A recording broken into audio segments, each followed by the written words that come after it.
Buenas noches a todos y todas. Empezamos en un minuto.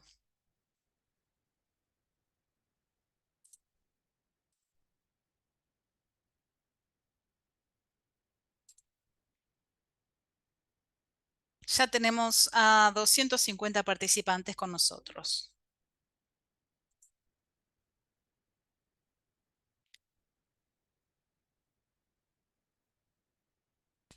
Hola, Trinidad y Tobago, Ontario, Canadá. Hola, Guyana, Jamaica, Filipinas, Trinidad y Tobago, México. Bienvenidos. Virginia de Bahamas, Tahití, Escocia, Barbados. Buenas tardes, buenas noches y bienvenidas, bienvenidos. Chicago. Muy bien, buenas noches a todos y todas. Soy James Hospedales y soy el principal en Arithmetic of Nerds. Les doy la bienvenida a la sesión número 10, cambio climático y equidad en materia de salud. Es la última sesión en nuestro curso para socorristas en clima y salud. Tenemos interpretación en inglés y español y les pido que utilicen el botón que se encuentra en la parte inferior de la pantalla. Y estamos al final de una serie impresionante en este curso de clima y salud para personal de primera respuesta, versión 2. Trabajamos sobre temas de enfermedades específicos. En las últimas sesiones vimos cómo la importancia de la resiliencia al cambio climático del sector de la salud y la importancia de la mitigación y la adaptación el martes.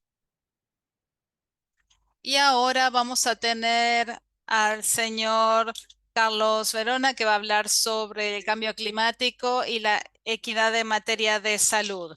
Entonces, objetivos del día de hoy, vamos a hablar de definir la vulnerabilidad, la adaptación y la resiliencia climáticas, identificar los determinantes sociales y medioambientales de la salud que hacen que personas y comunidades sean más vulnerables, porque los impactos del cambio climático no son iguales para todos, algunos somos más vulnerables. También describir los conceptos de justicia climática y justicia ambiental y demostrar cómo complementar las teorías de la ética colectiva y transgeneracional y las obligaciones éticas. Así que esta va a ser una excelente sesión. Recuerdo la última vez que el doctor Ferron habló aquí con nosotros y fue muy bueno. Logística. Recuerden que tenemos una sesión de 90 minutos. Escriban las preguntas a los ponentes en preguntas y respuestas. En el sitio web vamos a poner las grabaciones de video, el material de referencia, las presentaciones. Pueden recibir un crédito CME gratuito por sesión presencial, pero tienen que estar aquí en persona. La solicitud se realiza completando el enlace de Google que se publica en el chat antes del final de cada sesión. Y el enlace estará activo hasta las 12 del día siguiente a la sesión. Como estamos en la última sesión, voy a hablar sobre el examen final y el certificado. Los participantes que asistan a 70% o más de las sesiones de Zoom en directo y aprueben el examen final con un puntaje de 70% o mayor, al final del curso recibirán un certificado de participación en clima y salud de Earthmetic EarthNet y del Consorcio Global de Educación para el Clima y Salud. Los participantes deben unirse para esto, unirse a cada sesión de clase con los enlaces personales únicos de Zoom y completar el examen con la dirección de correo electrónico que usaron para inscribirse en el curso. El examen se envía el último día de clase por correo electrónico y WhatsApp. Está muy bueno que tengamos ya más de 600 personas en el grupo de WhatsApp. El examen comienza hoy, está disponible hoy a las 8 y se cierra el 4 de mayo a las 8 de la noche.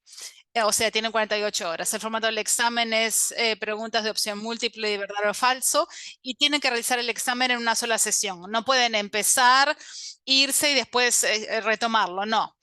Pueden tomarse 1 hora, 2 horas si quieren, pero tienen que hacerlo en una sola sesión. Se van a otorgar certificados entre el 9 y el 10 de mayo de 2024.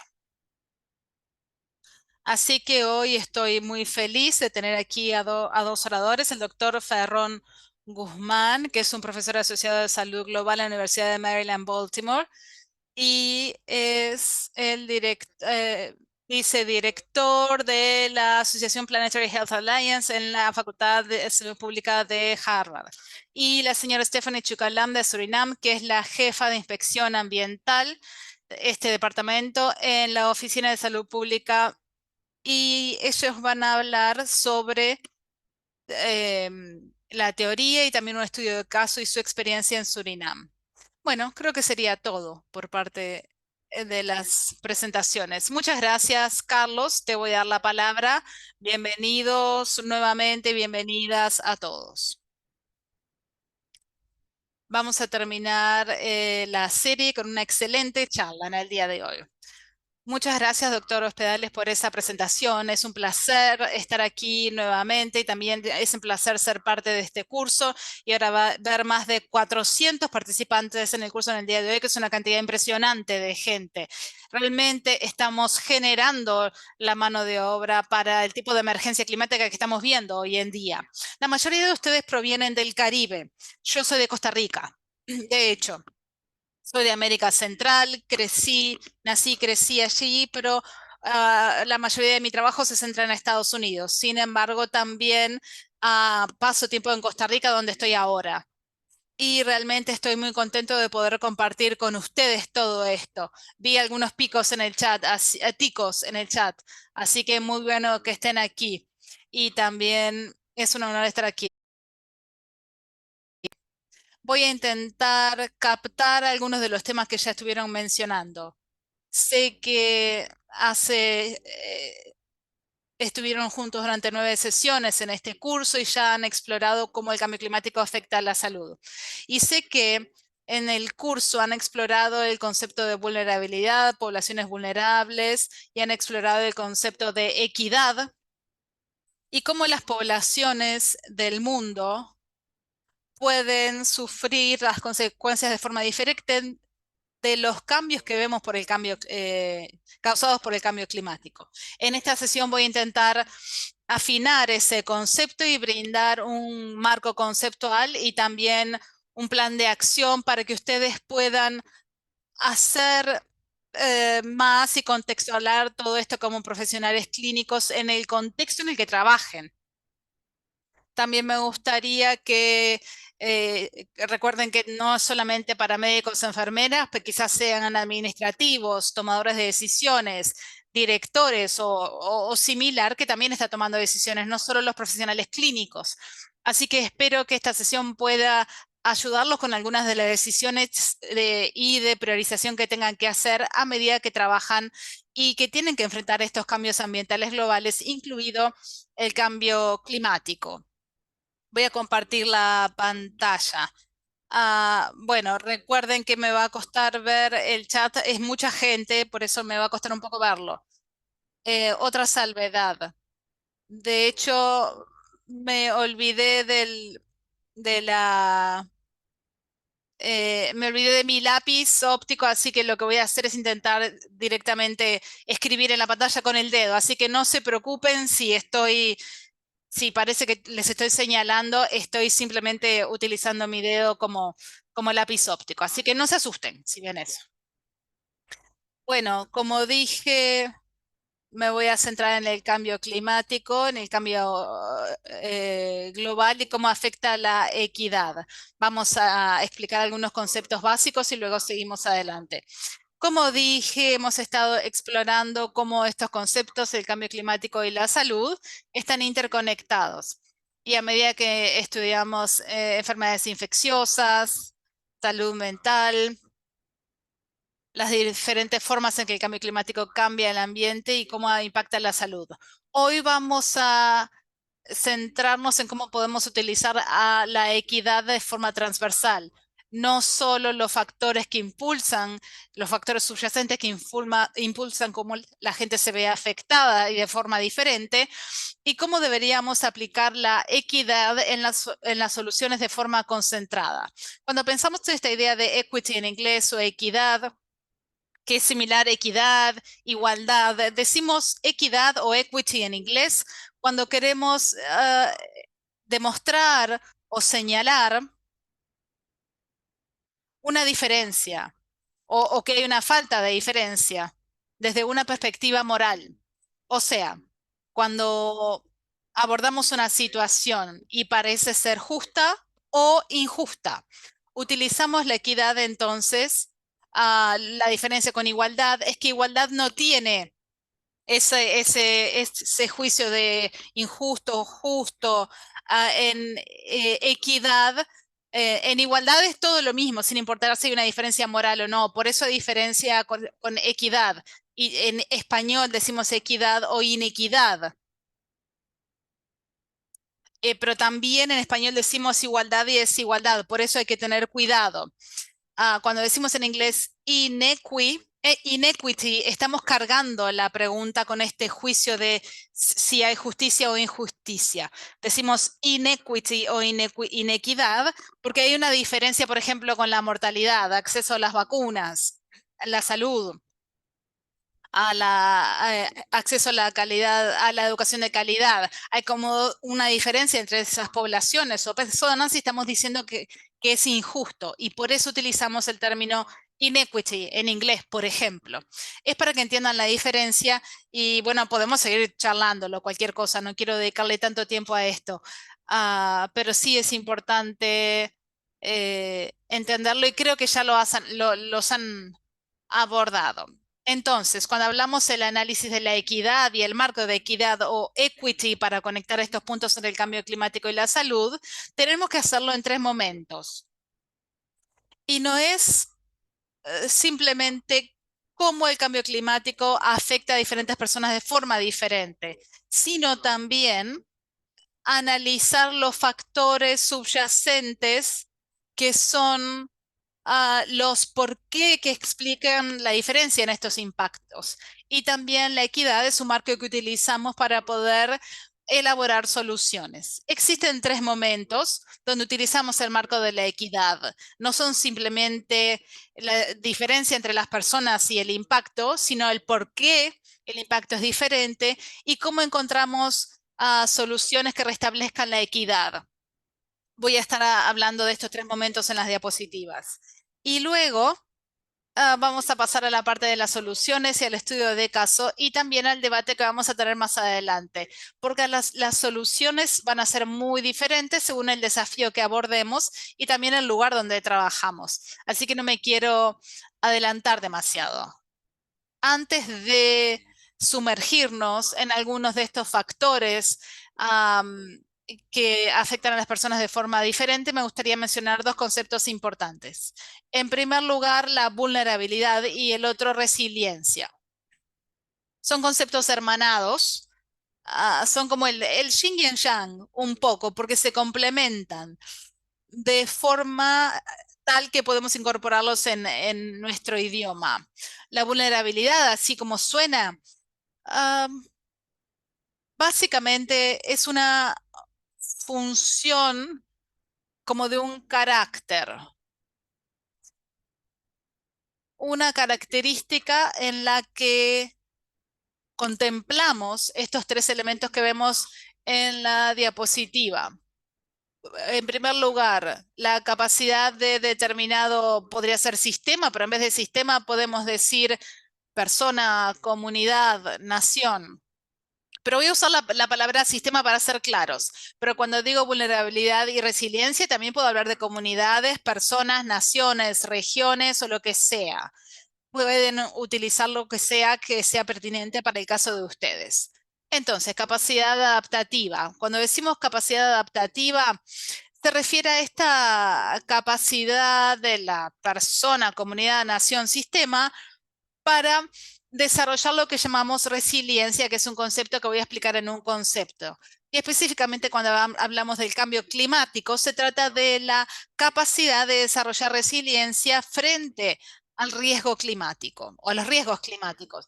Esto se puede expresar, por ejemplo, a través de mi capacidad adaptativa, es mi capacidad de acceder a recursos financieros para sobrevivir si pierdo la cosecha, o mi capacidad de acceder a los alimentos aunque haya una sequía, o mi capacidad de tener acceso a nueva tecnología, por ejemplo, nuevas semillas, en el momento que se modifica la forma en que cultivo los alimentos. Puede ser mi capacidad de acceder a una red de apoyo que me permita prosperar a pesar de los problemas que puedo tener,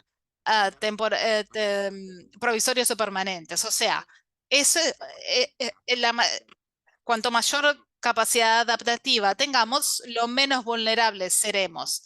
Y por eso son conceptos que se contraponen.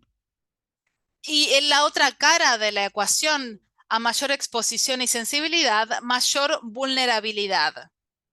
O más vulnerable será una persona, comunidad, región, nación. Entonces, la sensibilidad. Quizás pensamos que es un factor interno de la persona, comunidad, nación, región o sistema, pero cuando lo traemos a nivel de una persona, quizás piensen, bueno, la sensibilidad puede ser la inmunidad.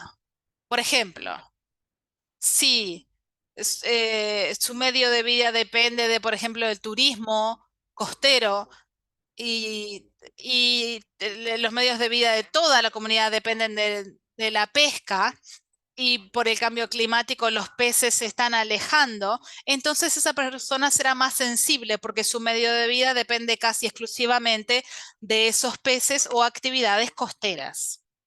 Pensemos en una comunidad que quizás no tenga árboles plantados que los puedan proteger de las olas de calor.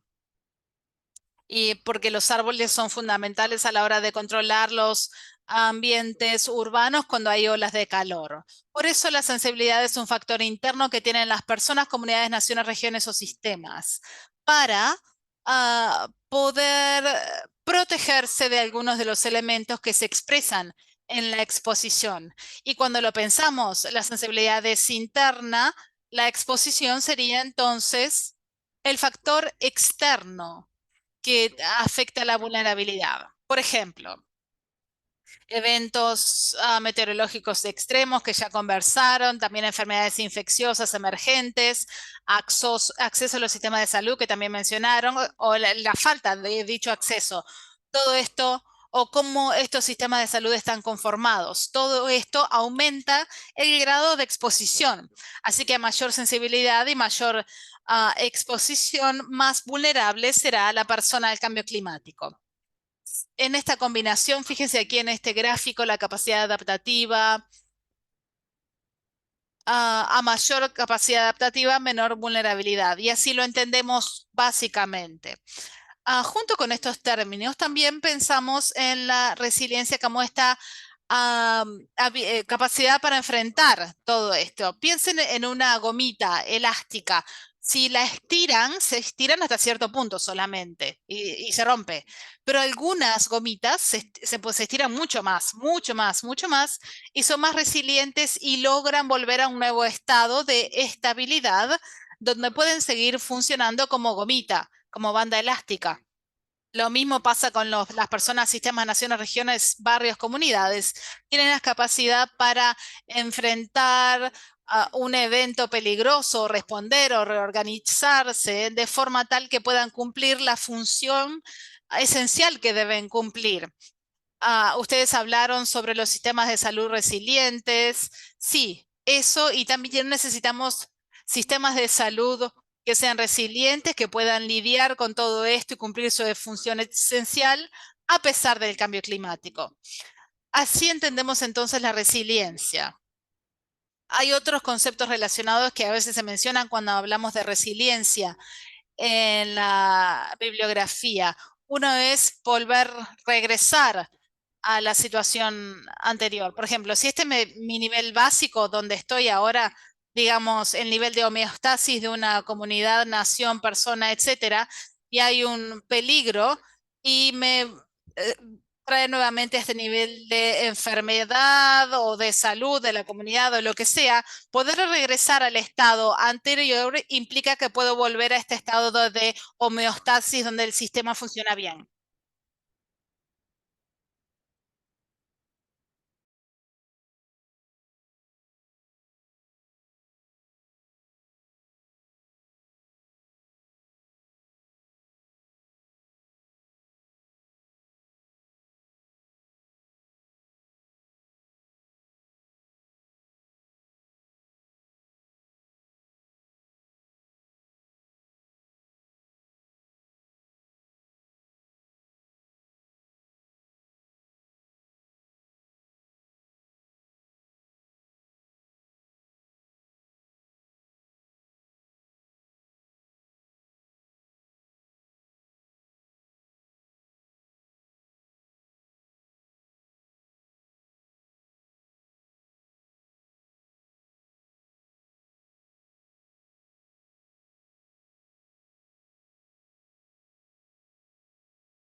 Y entre medio ustedes van a encontrar cosas como mis opciones, mi comunidad, mi trabajo, mi educación, la exposición al aire, el agua, etcétera. Y después van a tener este situaciones económicas, sociales, ecológicas, económicas, ambientales y de gobernanza.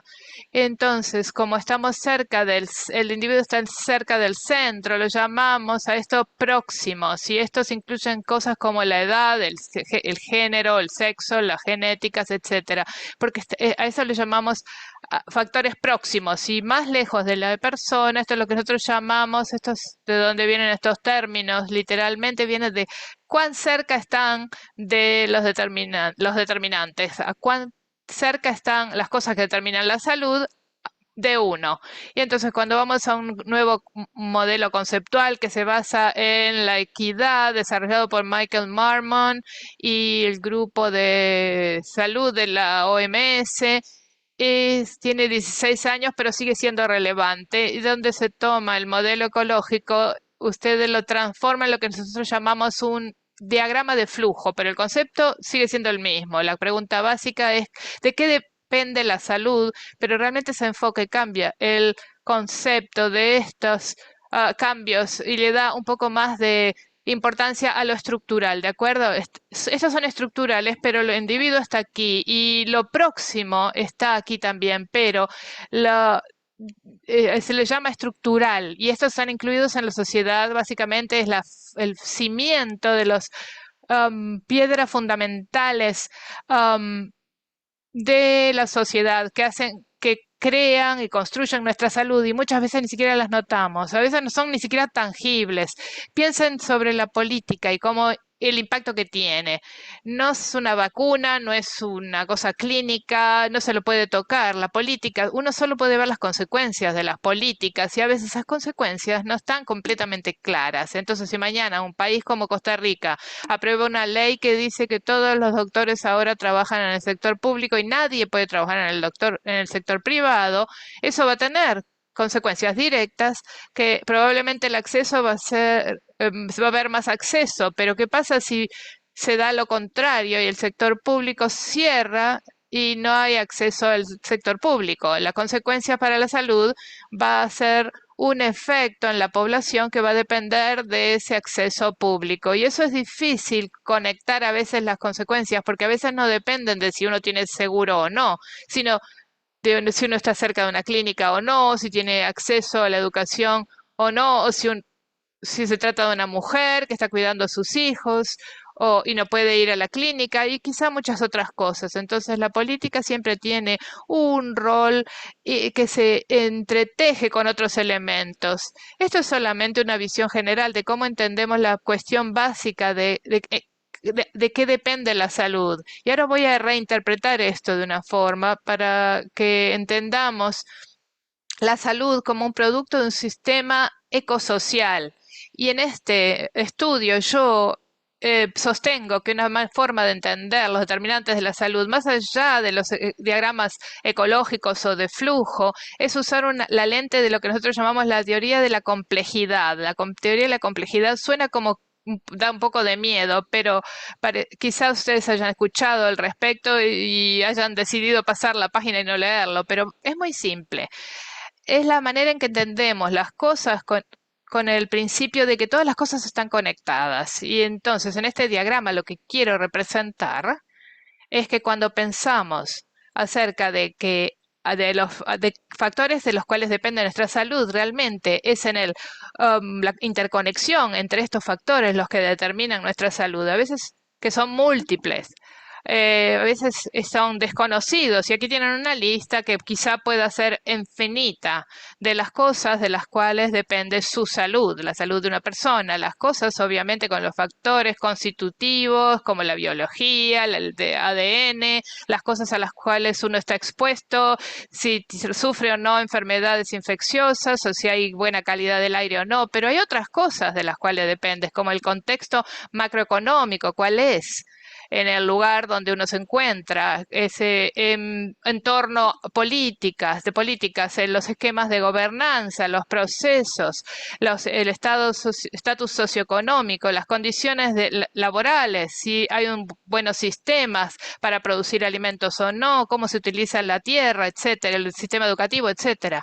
Pero en lugar de verlas de forma separada, este diagrama trata de mostrar la conjunción de elementos en un sistema que todos están interconectados. Y uno puede pensar como flotar en un medio y el peso de cada uno de estos factores juega un rol en la salud individual, de la comunidad y regional y nacional.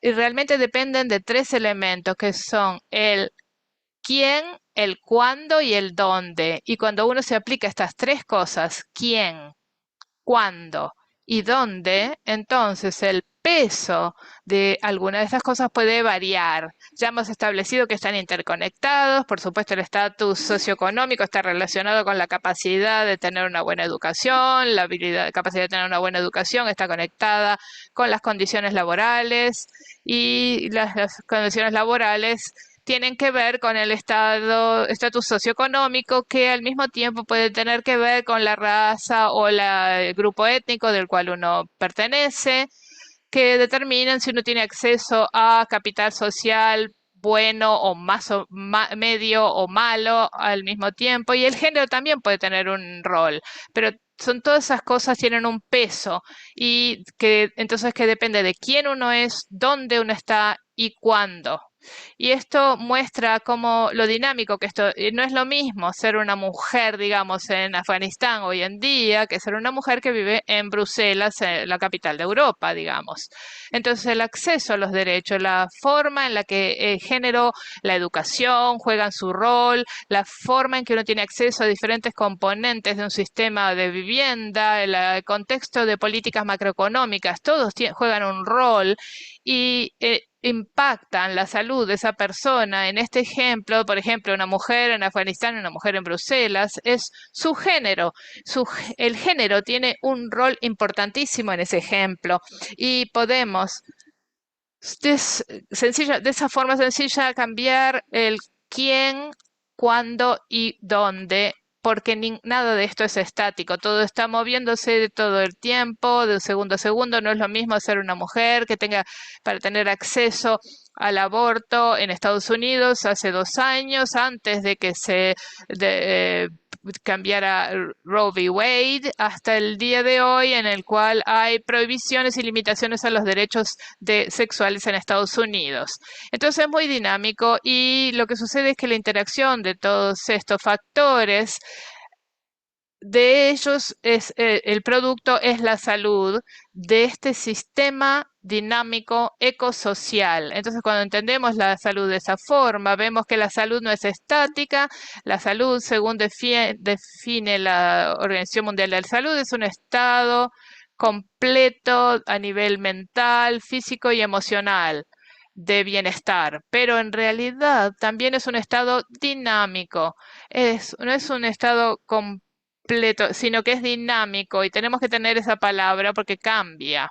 Entonces, volviendo a lo que nos estamos viendo hoy, que es el cambio climático, y ustedes habrán visto una figura como esta anteriormente, este concepto anteriormente, ¿verdad? Cuando se piensa en términos del sistema que determina la salud y cada uno de estos componentes interactuando, piensen en ellos como casi como una célula y cada uno de estos organelos o partes de la célula que son los determinantes de la salud están interconectados.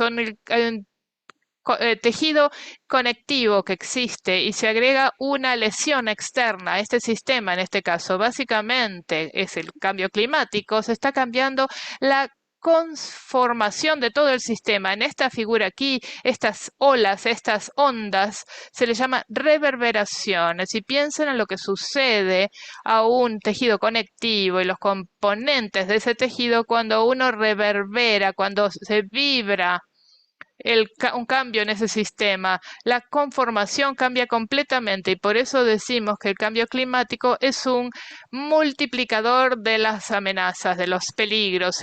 Hace que la conformación determine la salud y hace que las personas sean más vulnerables, hace que las personas sean menos resilientes y por lo tanto el nuevo estatus de la salud se vuelve menos bueno, digamos. Entonces la salud disminuye cuando se enfrenta con el cambio climático. El cambio climático, por supuesto, no sucede en un vacío. Lo que ustedes ven aquí es la representación esquemática del concepto de salud planetaria. Y esto no es fácil de seguir y voy a tratar de explicarlo para que puedan entenderlo. Lo que digo, cuando digo que el cambio climático no sucede en un vacío, lo que significa es que hay otros cambios del entorno global que están sucediendo simultáneamente. ¿Y cuáles son? Hablamos de polución, por ejemplo, contaminación. La contaminación no es algo que esté sucediendo solamente en nuestros vecindarios, con los residuos que vemos en nuestros vecindarios y la falta de reciclado. La contaminación está sucediendo en una escala que es inimaginable. La contaminación se ha colado en todos los ecosistemas del mundo y podemos encontrar frases de o actividad humana en contaminación en todos los ecosistemas del mundo, en la forma de plásticos, residuos nucleares, metales pesados, compuestos no orgánicos, no solamente a nivel local, sino incluso en lugares donde los humanos ni siquiera viven. Ni siquiera los podemos encontrar dentro de los organismos. Encontramos trazas de nuestra actividad en los organismos.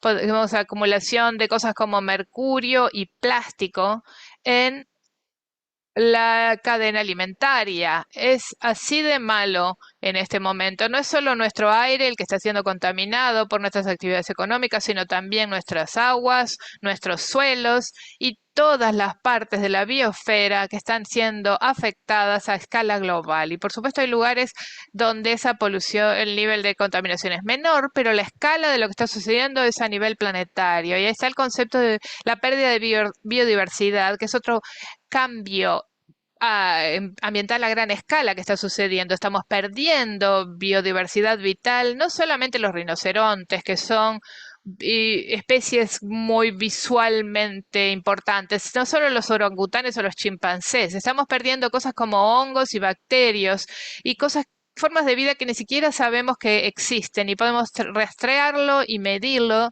de una manera que tiene un impacto en nuestra salud. No solo porque nuestra vida depende de esa biodiversidad, también podemos hablar de otro cambio a gran escala ambiental, que como ustedes saben, los ciclos de la Tierra, de los diferentes elementos como el aire, el agua, los suelos y las formas vivas, etcétera, cosas como el carbono, como el oxígeno, como el CO2, todos tienen estos ciclos en estas formas de moverse en la biosfera. Ahora, estos ciclos están siendo afectados de manera significativa gracias a la actividad humana. Sabemos que el CO2 es uno de ellos y los gases de efecto invernadero y eso está causando el calentamiento global en los océanos como consecuencia de esta desacomodo en el ciclo de CO2. Pero hay otras cosas como el nitrógeno y el fósforo, porque hemos usado enormes cantidades de nitrógeno y fósforo en nuestras actividades agrícolas, principalmente como fertilizante. Esto se está acumulando en el sistema hasta el punto de que está teniendo consecuencias negativas en nuestros ecosistemas, principalmente los acuáticos. Y si ustedes han escuchado este término eutroficación, la nitrificación describe lo que nosotros podemos llamar la escorrentía de nitrógeno que está siendo en exceso, se está utilizando en exceso porque es muy eficiente y cuando nosotros lo utilizamos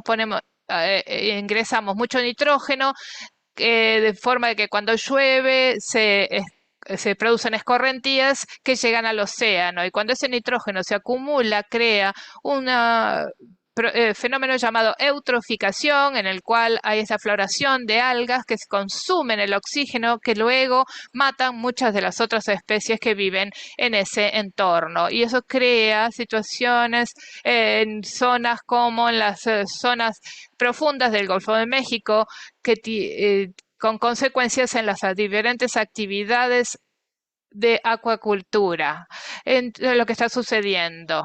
Y es lo que estamos viendo a una escala masiva, no es solo cómo creamos nuestras ciudades y cómo nuestras ciudades crecen, sino principalmente que estamos cambiando la forma en que utilizamos la tierra a través de las actividades agrícolas a gran escala, principalmente en los cultivos, monocultivos industriales, cosas como la soya o el aceite de palma, cosas como el maíz y el trigo, que están alterando los suelos, la tierra y cambiando los ciclos naturales de los ecosistemas, que tienen consecuencias como en la biodiversidad y la calidad de los suelos y las especies que viven en ese suelo, etcétera, etcétera. Hablamos de los océanos, hemos hablado de cada uno de ellos y aquí podemos ver que este es el cambio climático que siempre menciono al final, pero es la parte central de esta clase. Ustedes pueden ver que aquí están lo que yo llamo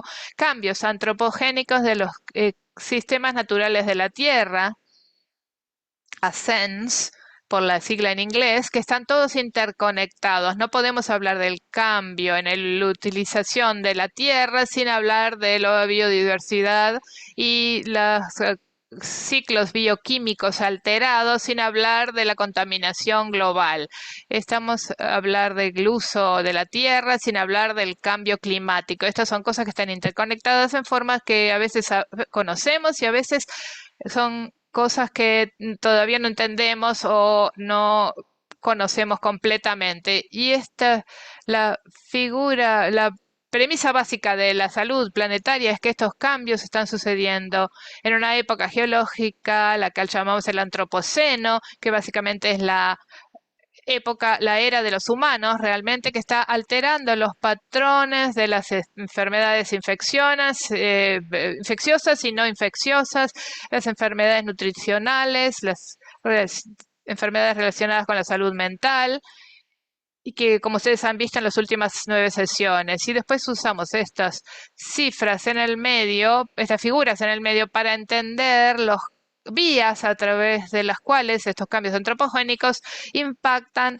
la salud humana. ¿Qué tiene que ver el género con esto? ¿Qué tiene que ver el desplazamiento con esto? ¿Qué tiene que ver los gobiernos y los estatus socioeconómico y constitucional y la genética? Bueno, usamos eso para entender las vías y porque sabemos que eso son la complejidad de estos sistemas, están todos interconectados.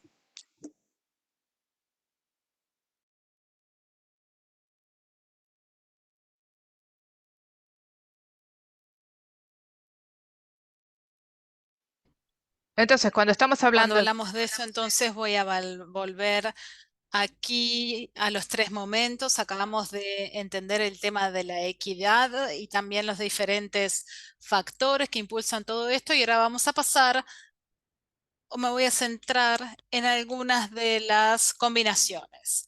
Por ejemplo, si vemos la vulnerabilidad, hay un índice, un puntaje que uno puede obtener diferentes puntajes de poblaciones del mundo y las puede clasificar según la vulnerabilidad. Esta cifra está actualizada ahora, pero sí cambió muy poco. Entonces, ¿qué nos dice esta cifra de aquí? La mayoría de los países que son más vulnerables, los que están en azul más oscuro, son los que llamamos del sur global o de los países de ingresos medios y bajos. No es coincidencia, es una consecuencia de nuestro sistema económico. Cuanto más recursos tenemos como país, como región, como país, como nación, no solo recursos financieros, sino de otros tipos. Por ejemplo, el sistema de energía, el sistema de salud, el sistema de educación, son todos recursos. La falta de corrupción puede ser un recurso también. Entonces, cuanto más recursos tengamos, menos vulnerables seremos. Pero El tema aquí es que si estas son las poblaciones más vulnerables, ¿no tendríamos que estar haciendo más para ayudarlas a mejorar su nivel de resiliencia y reducir su nivel de vulnerabilidad? Porque sabemos también que cuanto más vulnerable uno es, va a sufrir las consecuencias del cambio climático como el desplazamiento, que este es uno de los mayores factores de la salud que generan cambios o enfermedades cuando hablamos de cambio climático. Se hizo un estudio del desplazamiento y la migración como consecuencia del cambio climático. Es uno de los factores que afecta a muchas cosas, por ejemplo, capacidad de tener acceso a alimentos, a refugio, capacidad de tener un determinado estatus jurídico en el país al que llega. Las consecuencias entonces van a tener un efecto dominó en varios sectores. Estas son algunas cifras del Banco Mundial sobre cuántas personas van a ser migrantes internos climáticos para el año 2050 por región. Cuando hablamos de resiliencia, vulnerabilidad, y cómo entendamos todo esto y las consecuencias que tienen en el mundo. Fíjense en esta imagen que para mí realmente encapsula este concepto. Son imágenes de dos ambientes diferentes y cómo están afrontando el aumento del nivel del mar, que es una de las consecuencias del cambio climático tal como lo conocemos. Son dos lugares costeros del mundo, uno en Países Bajos y otro, no recuerdo de dónde es bien la imagen. Disculpas, que ahora no recuerdo de dónde es, pero bueno, en la izquierda Países Bajos y a la derecha, digamos que nos resulta muy similar a muchos de nosotros que vivimos cerca de ambientes costeros en países de ingresos medios bajos, puede ser el Caribe, África, el sudeste asiático, mucha vulnerabilidad. En la izquierda tenemos un sistema resiliente que tiene muchos recursos, conocimiento, por ejemplo, conocimiento, tecnología, fondos, marcos jurídicos, mecanismos de gobernanza, etcétera, que les permiten ver y diseñar lo que llamamos viviendas flotantes. ¿Qué pasa con estas casas? Bueno, flotan cuando aumenta el nivel del mar. En la derecha vemos que esa capacidad no existe. Su capacidad de eh, ver qué va a suceder cuando esta gente tiene que lidiar con un aumento del nivel del mar, es probable que pierdan su medio de vida y eso los hace correr un riesgo mayor en materia de salud también, y es probable que tengan que desplazarse. Entonces, cuando hablamos de resiliencia y vulnerabilidad, vemos que son conceptos que interactúan y nuevamente son como el yin y el yang. Otro ejemplo similar. Es un ejemplo de la ciencia que está surgiendo. Sé que me quedan 5 minutos. Aquí tenemos otro ejemplo de cómo el cambio climático afecta a diferentes personas de diferente forma en el mundo. Alimentos. Es como una paradoja. Cuando estábamos en la escuela, quizás se acuerdan de cómo estudiamos biología en la escuela. Pensamos en el dióxido de carbono como el alimento de las plantas. Las plantas lo toman del ambiente y lo toman para crear las hojas y las raíces y la corteza. A mí me gustaba pensar así. Y había gente que decía, bueno, si tenemos un ambiente con más CO2, las plantas van a crecer más. Y no es que no sea verdad. Hay gente, parte de la ciencia dice que sí va a haber como un aumento de la vegetación a nivel global, que va a pasar al norte.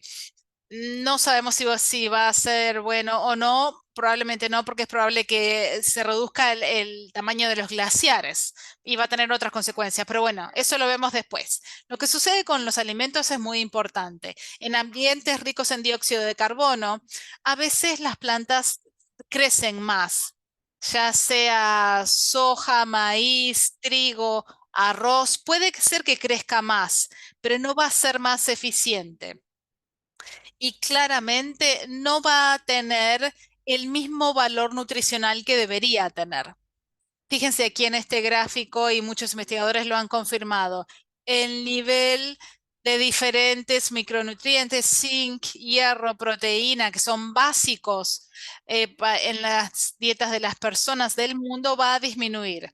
Esto quiere decir que la persona que está a punto de tener anemia, una deficiencia de proteína, que puede tener una deficiencia de hierro, de zinc, con las consecuencias que conlleva, entonces ahora no van a tener una nutrición correcta y quienes están malnutridos van a estar todavía peor. Ven entonces cómo esto afecta a las personas y se relaciona con el concepto de vulnerabilidad y resiliencia. Esto es algo que ha surgido de la ciencia en los últimos 15 años y ahora se ha ratificado de cierta forma, pero es una forma de comprender cómo las diferentes poblaciones se van a ver afectadas. Fíjense la cifra total de quién tiene la responsabilidad, por ejemplo, del crecimiento de las emisiones. Vemos en este gráfico que el 5% más rico es responsable del 36% de las emisiones globales, del crecimiento de un 15% de las emisiones. O sea, los más ricos de los ricos, no solo los países, las personas, porque todos vivimos en naciones donde hay gente que acumula riqueza de forma obscena.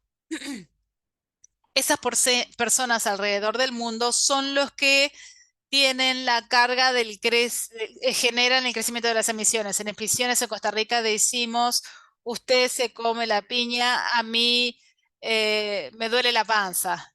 O sea, usted se come la piña, pero a mí me duele la panza. Es esto. Fíjense en las consecuencias del cambio climático y donde podemos ver más mortalidad relacionada con el clima, por ejemplo. Se trata de un diagrama que se llama cartograma, donde el tamaño de un país determina su proporción global de emisiones de carbono. Así que a mayor tamaño el país, más las emisiones. Fíjense China, Europa Central Occidental, Estados Unidos, Japán, por supuesto, son los que tienen más emisiones como países de altos ingresos, pero fíjense en las consecuencias, el de abajo, las consecuencias de mortalidad, de muertes relacionadas con el cambio climático. Fíjense los países que tienen una menor carga ah, por las emisiones son las que más sufren las consecuencias. Nuevamente lo de la piña y la panza. Podemos ver todos estos ejemplos, no solamente la mortalidad, sino otras formas de morbilidad, enfermedades infecciosas, enfermedades no transmisibles, etcétera. Pero por supuesto, esto no va a ser así para siempre. Estoy terminando, me quedan poquitos minutos. Poquitas diapositivas. Fíjense este gráfico. Veamos primero por qué el eje Y con las ganancias y las pérdidas, qué cantidad qué grado de salud se ve afectado por estos cambios. Fíjense, no hay cambio ambiental aquí y aquí tenemos mucho cambio. No solo climático, sino pérdida de biodiversidad, contaminación, cambios en el océano, cambios en el uso de la tierra. Y a medida que nos desplazamos aquí estamos ahora, en esta parte. O sea, ya estamos en naranja, no estamos en rojo todavía, pero paradójicamente, y esto pasa en todo el mundo, y quizás lo piensen en el contexto de su propia vida y nación y región, paradójicamente, cuando mapeamos las diferentes poblaciones del mundo, vemos que las poblaciones que tienen más poder en el mundo, que son estas que están aquí arriba, ven que aumenta su salud si bien vemos un cambio climático y las personas que tienen, las poblaciones que tienen menos poder, que están aquí en la parte inferior, ya tienen un déficit en materia de salud. Y esto genera, por supuesto, inequidad y también aumenta la inequidad de poder. Cuando decimos poder, ¿qué queremos decir? No es el concepto habitual, que es el concepto financiero, que es una forma que se encuentra en la bibliografía. Cuando hablamos de poder, por lo general se conceptualiza de forma unidimensional, ya sea, por ejemplo, salud, poder de quienes no nacieron, de niños, niñas, personas mayores, adultos, o por ingresos, personas que viven en pobreza, los que no viven en pobreza, de ingresos altos, ingresos bajos, según estado de desarrollo, en desarrollo, desarrollado, industrializado, en vías de industrialización, personas que son marginalizadas, incluidas por variables históricas, geográficas, el norte global, el sur global, el primer mundo, tercer mundo, algunos de estos no se utilizan. Pero bueno, por lo general, el concepto de poder es uno de estos conceptos. Y a veces decimos, bueno, el sur global va a sufrir las consecuencias. Todos los que viven en países de ingresos bajos van a sufrir las consecuencias. Porque nosotros, por lo general, venimos de países de ingresos bajos y medios. Sabemos que en nuestros países, de hecho, hay más inequidad entre pobres y ricos. El poder diferencia en poder. No es un tema de nación y región, está pasando en todo el mundo. Tenemos que pensar que el poder es un concepto multidimensional que incluye todo, género, religión, nacionalidad, estado socioeconómico, orientación sexual, capital social, raza, etnicidad, estatus migratorio, edad, educación, ingresos. Entonces, las poblaciones que tienen este poder ya están sufriendo las consecuencias. Fíjense aquí. Y los que tienen más poder, de hecho, viven una vida mejor a pesar del cambio ambiental global. Pero eso no va a ser así siempre. A medida que aumentamos el cambio climático y mantenemos este status quo, esas ganancias se van a perder en algún momento y todos van a sufrir las consecuencias. Esta es una de las razones por las que hemos retrasado tanto las acciones sobre el cambio climático, porque la gente que tiene el poder no está sufriendo las consecuencias y entonces no pueden aplicar una perspectiva de equidad, y entonces no hacen nada. Hay gente que tiene más poder y vive la vida como si nada porque les está yendo bien, ah, pero en realidad no está yendo todo bien.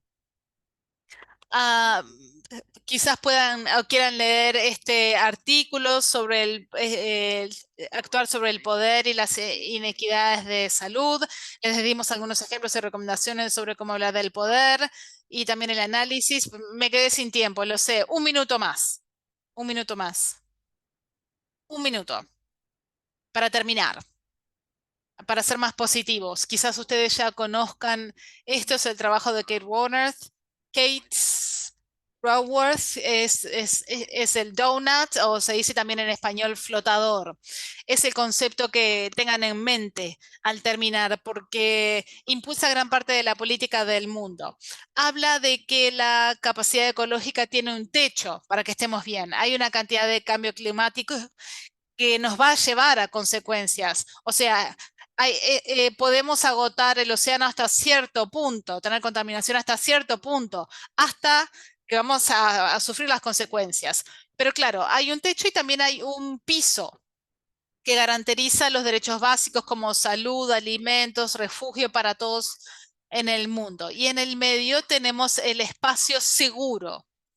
El resumen de esta imagen, y esto es muy importante hoy porque afecta a la elaboración de políticas, es que hay recursos que tenemos que utilizar para estar bien. Y estos recursos son, por ejemplo, la biodiversidad, donde obtenemos la energía, la tierra, el suelo. Necesitamos todo esto para estar bien, pero no tendríamos que extraer tantos recursos de forma tal que suframos las consecuencias, que es lo que está pasando hoy, pero deberíamos usar los recursos necesarios para estar seguros todos y que este sea un espacio justo. Esta es una imagen muy útil y les dejo aquí el sitio web que les va a resultar útil. Muchas gracias, dejo de ocupar el tiempo. Muchas gracias y ahora pasa Stephanie al estudio de caso. Muchas gracias. Se supone que hace frío acá, pero ahora me dio un poquito de calor. Muchas gracias, Carlos. Impresionante, realmente un viaje muy estimulante intelectualmente, pero no solo intelectual, porque diste ejemplos específicos de cómo la inequidad, la salud planetaria se unen. En mi primera charla en este curso hablé del paciente tierra y del equilibrio dinámico y complejo que necesitamos para estar sanos. Muchas gracias. Y lo último que dijiste, que también es importante, esto le va a llegar a todos en algún momento, pobre o rico. Y ya está pasando con el calor, con los incendios. Ya nadie está muy cómodo con el clima. Vamos a darle la palabra a Stephanie de Surinam. Pasamos de América Central al norte de América del Sur. Stephanie, tienes la palabra. Muchas gracias. Voy a compartir la presentación.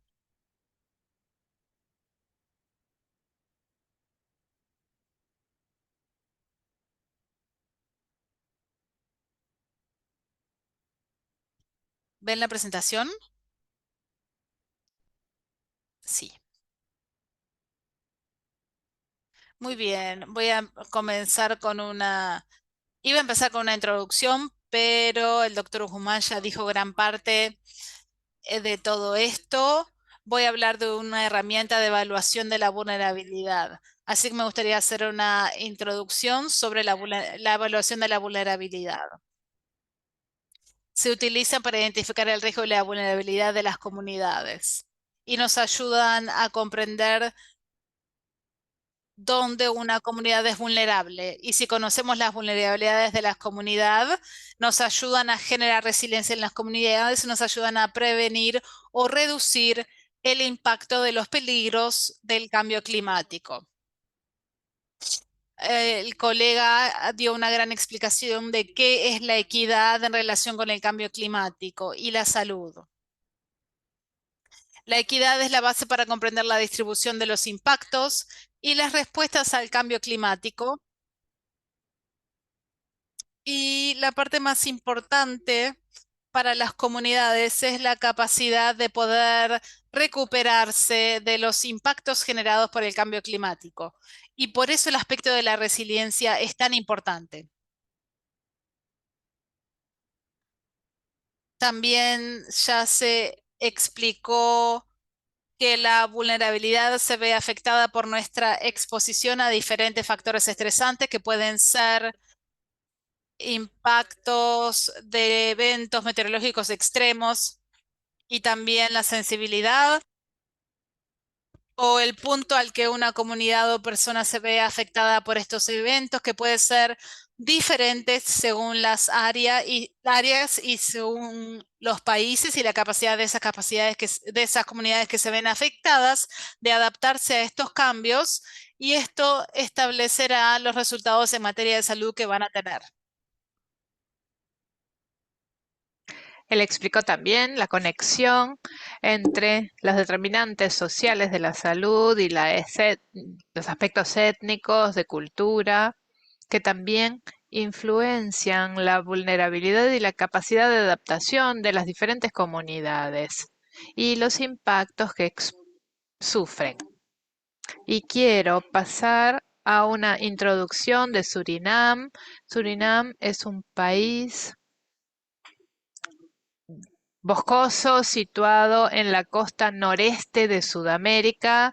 Tenemos al este Guyana del eh, este y Brasil hacia el sur y el Océano Atlántico al norte. Estamos ubicados en Sudamérica, pero debido a nuestras razones políticas y económicas también se nos considera un país caribeño. Surinam es, por supuesto, el país con más bosques del mundo. Tenemos un 98% de bosques de nuestra superficie que son dedicados a bosques y espero que lo podamos mantener. Por lo menos en el último censo en 2012 teníamos una población de 616.500 personas, pero la Oficina de Estadísticas ha estimado que la población en 2021 era más de 616.000 y tenemos una mezcla de mujeres y hombres en Surinam. Entonces, como introducción de la parte sanitaria de Surinam, el país está dividido en 10 distritos administrativos, de los cuales la mayoría están ubicados en la costa norte y tenemos otros distritos que están más al sur y el más grande es el que ustedes pueden ver en el mapa, que se llama I- y donde la salud, el cuidado de la salud está dividido entre el área costera y el interior, pero en la costa tenemos clínicas privadas y servicios de salud regionales que ofrecen servicios a las comunidades y las comunidades del interior principalmente dependen de la atención primaria que provee la misión médica y tiene una gran cobertura boscosa. Más del 90% de nuestra población vive en la línea de la costa, no llega al 10% la área de superficie de nuestro país y más del 90%, del 70% vive en la capital, que es el menor de los distritos.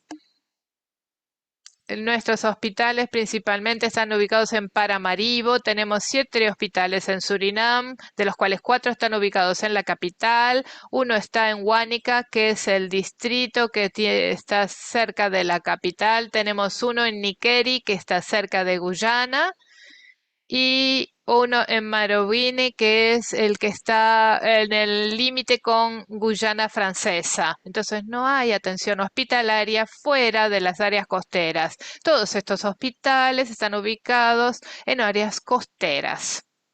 Y creo que para el contexto es importante saber que Surinam tiene comunidades tribales, tenemos personas indígenas y tenemos las tribus Marún que, como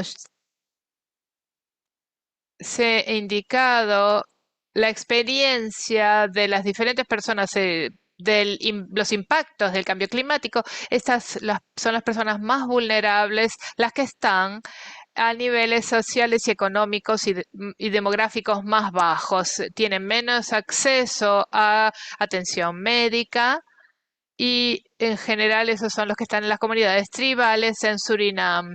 Las comunidades en el interior, hay comunidades en el interior que no pueden llegar, a las cuales no se puede llegar por carretera si sucede algo que es necesario utilizar aviones o botes, lo cual lleva entre horas a días, solo para llegar a algunos lugares.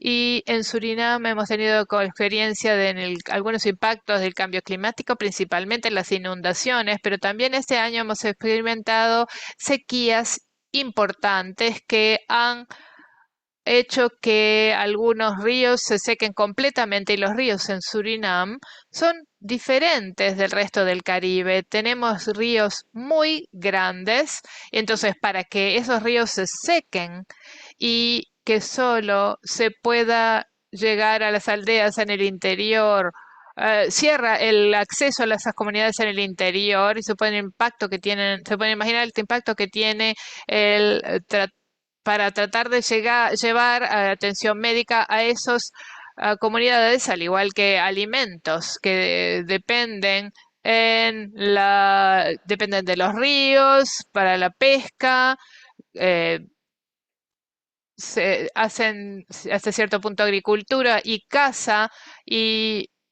pero la agricultura en general es solo autosuficiente, pero hay personas en el interior que tienen cultivos agrícolas más grandes y que se venden a las empresas en la capital que producen, por ejemplo, jugos u otros productos alimenticios. Y si sucede algo en el interior, también tendría un impacto en la capital y en las ciudades costeras.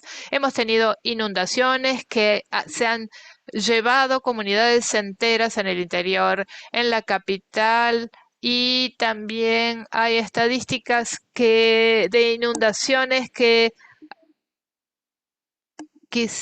el caso de estudio que voy a estar presentando se va a enfocar en las comunidades indígenas y quiero darle un poco de contexto a por qué es importante mirar esas comunidades con más cuidado que la población general.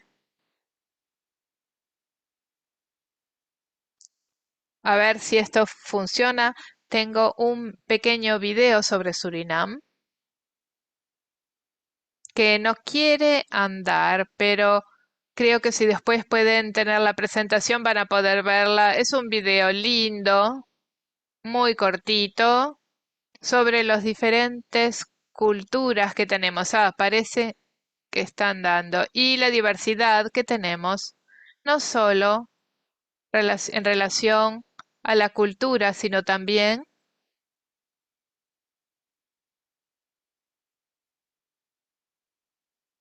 No hay sonido del video.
Bueno, ese video les mostró una introducción a la cultura de Surinam, en la zona costera, donde está la capital con nuestros edificios históricos y el interior que con sus bosques, que es un poquito más difícil de alcanzar y también la diversidad de nuestra cultura. En Surinam, como he dicho, hemos tenido los impactos del cambio climático y en cada distrito, los 10 distritos, ya hemos experimentado los diferentes impactos,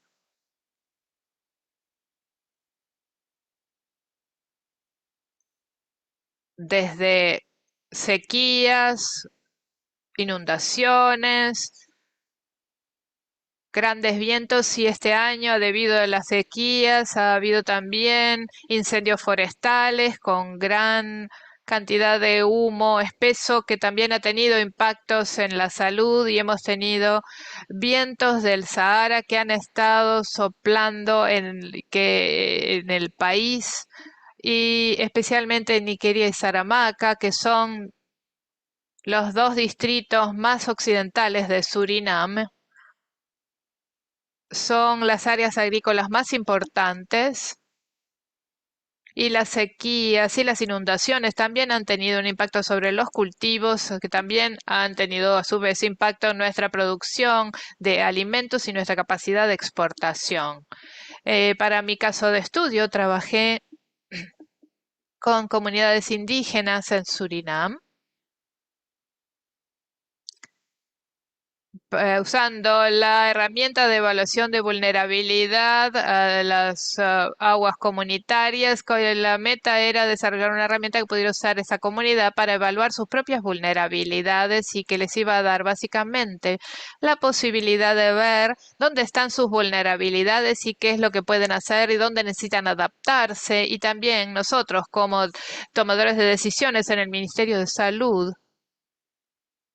y la Comisión de Servicios de Salud Regional y la misión médica, ver dónde necesitamos intervenir con respecto a la atención de salud para proveer servicios. No fue un proceso fácil. Las comunidades tribales en los diferentes países tienen una jerarquía en el liderazgo. Las comunidades tribales también las tienen y cada aldea tribal va a haber, ya sea indígena o no, tiene un líder tribal y normalmente se trata de el capitán y luego hay otros liderazgos a niveles más bajos a los cuales se les llama Bayar, y ellos deciden lo que sucede en estas aldeas. Entonces, cuando uno ingresa en una aldea y empieza a hacer un proyecto, una intervención, todo lo que se hace en estas aldeas se necesita el apoyo del liderazgo tribal, y obtener ese apoyo no siempre es fácil porque experiencias anteriores que han tenido, entonces no confían en personas del gobierno con facilidad.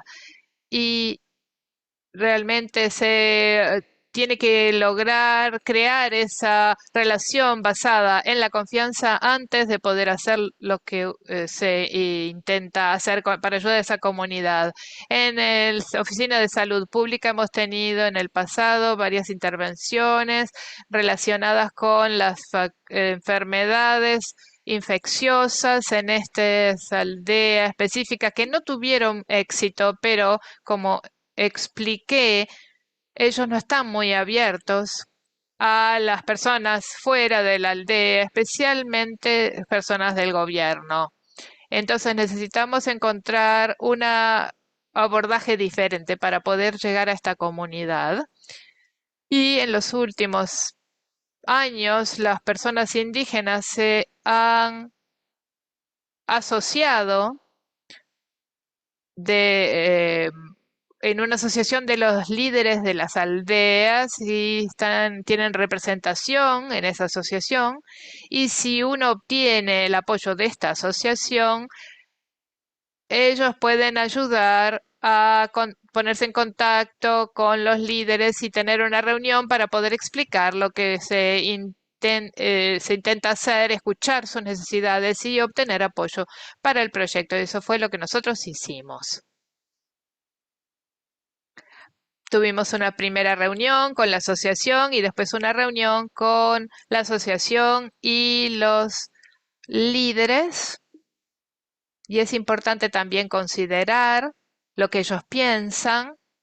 Como dijimos en otras sesiones de este curso, que no deberíamos subestimar la experiencia de la comunidad y el conocimiento que tienen de las cosas que están sucediendo en su comunidad y los impactos que ya están experimentando. Entonces es muy importante pensar que en esas reuniones integrar lo que ellos están diciendo, lo que ven y lo que indican que se necesitan de parte nuestra, e incluir eso en el proyecto. Y luego de tener la autorización para el proyecto dentro de la aldea, comenzamos con las visitas de orientación para ver cuál era la situación en esa comunidad en relación a los recursos acuáticos y el uso del agua, pero también los riesgos asociados con los recursos acuáticos. Y los líderes de la aldea nominaron a 3 personas a las cuales autorizaron para trabajar con nosotros en el desarrollo de estas herramientas. Y quiero decir que estas personas no solo estaban interesadas, sino que ayudaron a desarrollar las herramientas y pasaron a ser nuestros ojos y oídos en la aldea. Si ellos veían algo en la aldea que necesitaba atención, nos ayudaron también a esparcir el mensaje de la importancia del clima en nuestra salud y por qué ciertos aspectos son importantes para la aldea y qué es lo que pueden hacer. Nos ayudaron compartiendo información, pero también con educación sanitaria, especialmente con respecto a las enfermedades infecciosas.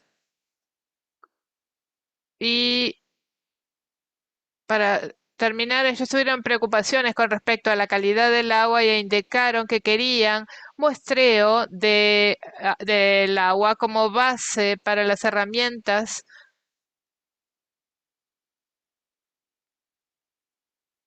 Y ellos se sintieron muy satisfechos de que eso se incluyera en la herramienta. Y eh, mm, es fácil para nosotros pensar que hay ciertas actividades que están contaminando el agua, pero si ellos piensan que vienen de otra fuente, uno pierde la confianza en ese punto.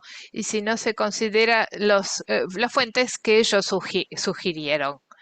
Entonces, también tengo que decir que esta aldea no es una que esté lejos de la capital, sino que a esta se puede llegar por carretera y aunque ellos están sobre el acuífero principal que se usa para la producción del agua potable de Surinam, la mayor parte de las aldeas no tienen acceso al agua corriente. Entonces hay muchas personas que siguen usando cosecha de agua de lluvia, pero también hay personas que utilizan pozos al acuífero para sus necesidades de agua. También han excavado pozos como lagunas que se usan para recreación, pero esas lagunas no están conectadas a los arroyos. Entonces, esa agua tiene buena oxidación, lo cual genera problemas. Si ustedes ahí a la derecha abajo pueden ver algo que parece un lago prácticamente, es una laguna que hizo la comunidad para recreación, pero debido a la degradación de la calidad del agua, actualmente no están pudiendo utilizar eso, ya están teniendo problemas de irritación de la piel y cosas por el estilo. Entonces, durante nosotros tratamos en el caso 2 de llegar a que la comunidad nos dijera cuáles eran sus fuentes y cuáles eran los usos y lo incluimos en el estudio y lo digitalizamos y tratamos de hacer que fuera más fácil, especialmente viendo que no todas las personas del área hablan holandés y no todos pueden leer y escribir, y entonces intentamos también utilizar dibujos y fotos que se tomaron del área en diferentes situaciones que se incluyeron en la herramienta para que fuera más fácil para ellos a realizar la evaluación. Entonces, de una foto a otra, básicamente sí o no, y después eso les lleva a la siguiente imagen para ayudarlos a identificar las fuentes de agua, los usos, el riesgo y eventualmente los impactos en la salud. Durante las facetas de campo, el desarrollo de la herramienta, al hablar con las diferentes personas en la aldea, también nos dimos cuenta que había una necesidad de capacitación y empoderamiento de las comunidades para hacerlas más conscientes, pero también autosuficientes en el cuidado de sus recursos acuáticos y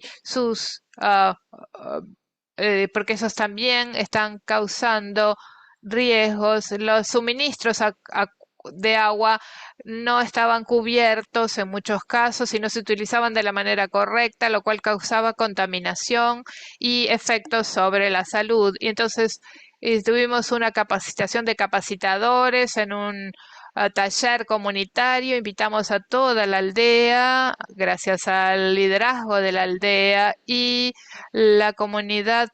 Principalmente asistieron las mujeres, no estoy seguro, probablemente los hombres estaban trabajando fuera y las mujeres son las responsables de las viviendas y los cultivos y se encargan de todos los que se relacionados con los hogares. Entonces hubo muchas mujeres que participaron, algunos niños y los hombres también al finalizar. Entonces hablamos lo que vimos en el campo, las fuentes de contaminación, de las fuentes de agua, por actividades de personas de afuera. Si bien era un pueblo indígena, hay actividad económica en torno a ella. Así que les preocupaba que esas actividades estaban contaminando sus fuentes. Así que, bueno, debatir las observaciones, era actividad económica que contaminaba, eran pozos de agua, eran letrinas que no estaban bien construidas. y luego los ayudábamos o les dábamos lineamientos para hacer todo esto de forma correcta. Si uno tiene un pozo y una letrina, ¿qué hay que tener en cuenta? La ubicación de las dos, su cercanía, el agua que fluye en la tierra, para estar seguros de que no estamos contaminando la fuente de agua que uno consume. También incluimos el ambiente y la salud y cómo pueden cuidar el ambiente y cómo podemos ayudarlos con la producción de alimentos al mantener protegidos los alimentos, los cultivos, las semillas y también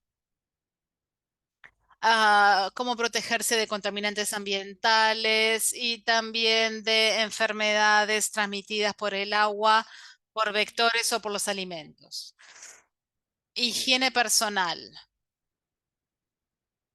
porque como vimos que la mayoría de las personas no tienen acceso al agua corriente, no lo tenían, les resulta más difícil lavarse las manos de forma habitual.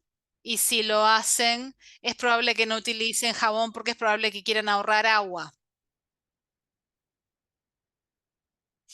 O sea, es importante ayudarlos con eso y darles las herramientas para ver qué es lo que pueden hacer y cómo puedo garantizar mi higiene personal sin usar mucha agua o contaminar la fuente de agua que tengo.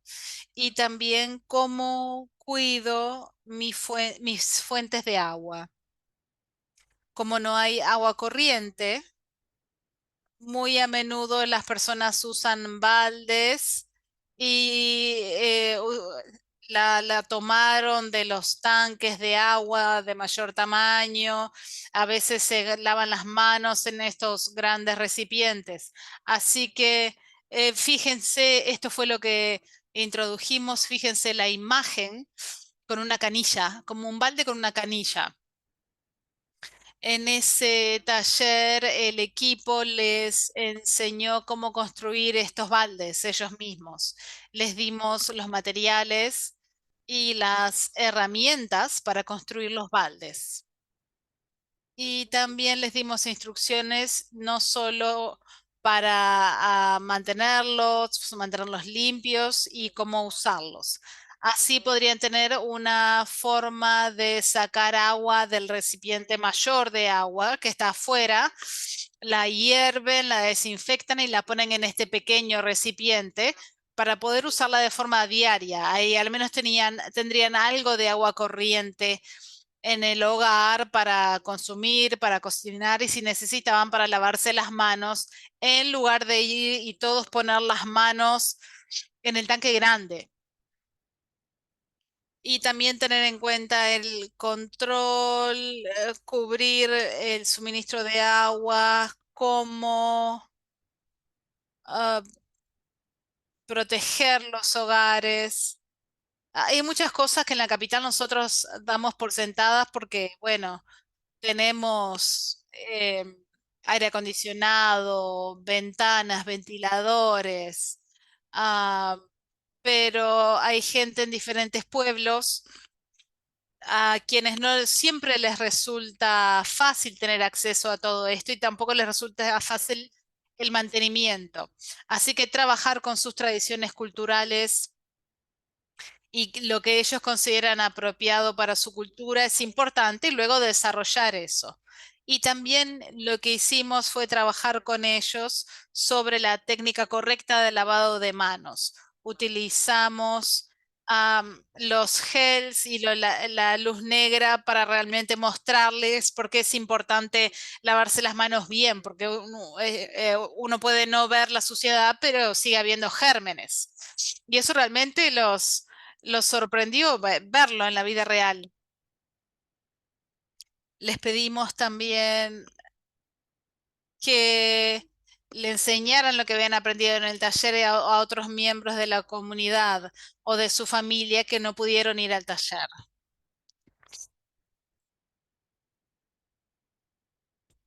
Recibimos buenos comentarios de la comunidad y también les dimos una línea directa al Departamento de Salud Pública, al Departamento de Inspección, También les dimos el número de teléfono para que pudieran ponerse en contacto con nosotros. Así que esperamos que en el futuro vamos a estar más en contacto con ellos, si bien no siempre resulta fácil, porque hay diferentes prioridades. Tenemos las prioridades del gobierno para diferentes intervenciones, pero también las prioridades de la comunidad.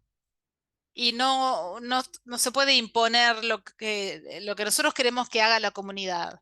Hay que tener en cuenta eso entonces y realmente ayudarlos a desarrollarse según sus necesidades y cuando piden ayuda, ayudarlos. Del lado del gobierno, lo que ahora se tiene es una plataforma de agua liderada por el Ministerio de Recursos Naturales y son los que lideran el esfuerzo porque son los encargados de suministrar agua potable a toda la población de Surinam. Por eso trabajamos desde esa plataforma para intentar incluir a todos los actores pertinentes del gobierno y también a algunas ONG muy importantes, para que todos estén incluidos en la plataforma para trabajar con ellos en los temas relacionados no solo con el agua, no solo el agua potable, sino también el saneamiento y las aguas residuales. Trabajamos con ellos también en diferentes proyectos sobre el suministro de agua a diferentes comunidades, porque si no es posible que haya un suministro de agua tratada, por ejemplo, en algunos pueblos del interior, sí se puede hacer una cosecha de agua. ah, por ejemplo, el Ministerio de Obras Públicas tiene sus lineamientos para diferentes infraestructuras y también el Ministerio de Salud Pública, el control y la desinfección, la parte de saneamiento, les damos lineamientos y también capacitamos a estas comunidades que reciben estos planes de tratamiento para el agua. Sabemos que los centros de cosecha de agua de lluvia, cómo mantenerlos y cómo obtener la propiedad a partir de la comunidad y no solamente del gobierno para poder hacer todo. Así que esta era mi presentación. Muchas gracias y si hay preguntas, por supuesto, las puedo contestar. Muchas gracias. Muchas gracias, Stephanie, por esa presentación tan interesante. Hay algo que no contaste sobre Surinam, es que la comida es fantástica, así que es un muy buen lugar. Bueno, sé que Carlos se tiene que ir y hay muchas preguntas de las que vamos a poder contestar y algunos anuncios. Así que una pregunta para los dos. ¿Cómo este cambio climático afecta a los determinantes de la salud? ¿Y cómo se vería afectado un recién nacido por el cambio climático? Así que muy rápidamente, Carlos, porque te tienes que ir y luego Stephanie. Un poquito más.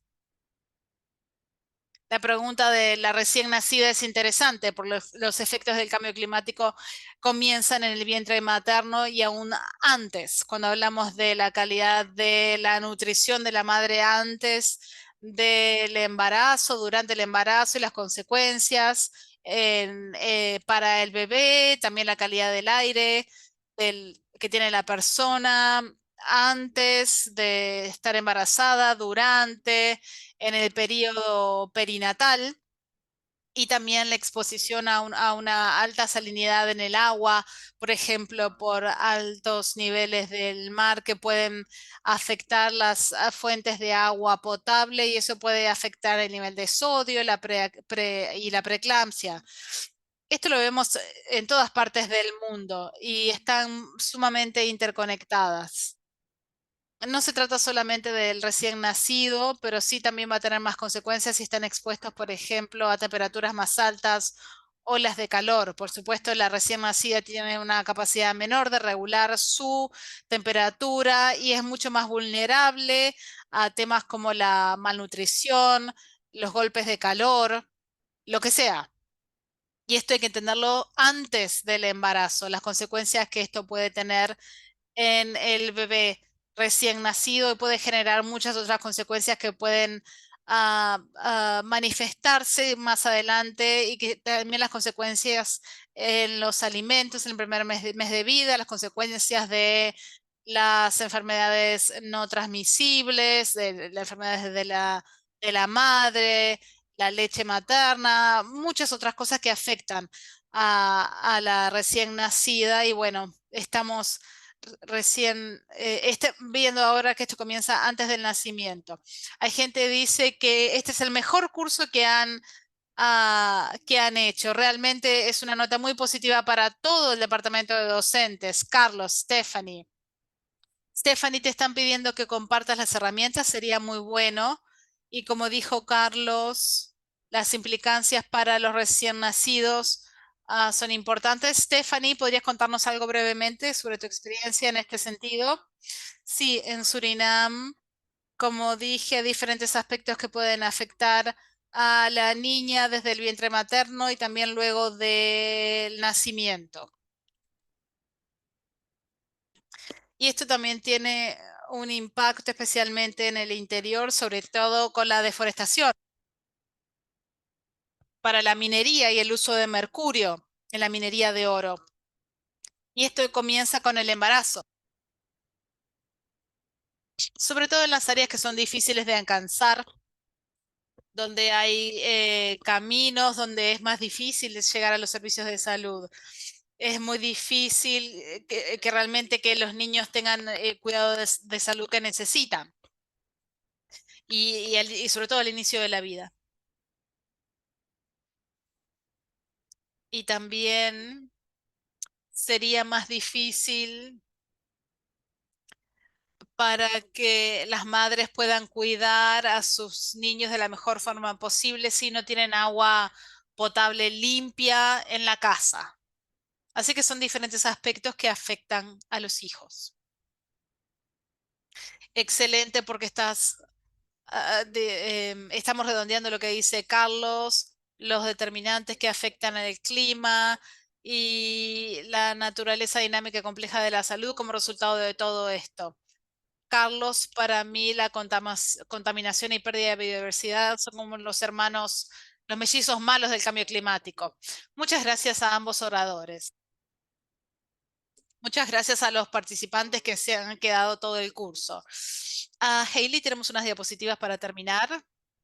Así muchas gracias a todos los presentadores que nos han acompañado en este curso. Tenemos docentes de Surinam, Costa Rica, gran parte del Caribe y más. Han sido 5 semanas fantásticas. Gracias a todos los oradores. Muchas gracias también al equipo de planificación. No me puedo agradecer a mí mismo, pero bueno, la doctora Paula Henry, que nos ha ayudado muchísimo con el marketing de todo esto. Muchas gracias a Cecilia. Su esposo dice que es una fuerza de la naturaleza. Buena. Daniel y también en el GCCHE, Hayley Campbell, que es nuestra incansable directora de proyectos, y también el doctor Chris Abre de la Universidad de West Indies, de la Fellowship de Cleveland. Muchos de estos fellows fueron parte del curso. Así que nos encanta muchísimo esta asociación.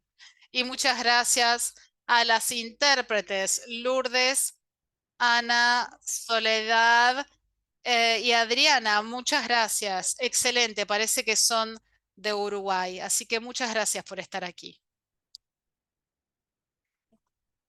Dos anuncios para terminar. Pueden unirse a la comunidad del GCCHE, que es una comunidad académica. Hailey quizás puede hablar ahora. Hola a todos y todas. Me gustaría felicitarlos a todos y todas en nombre del consorcio por terminar el curso.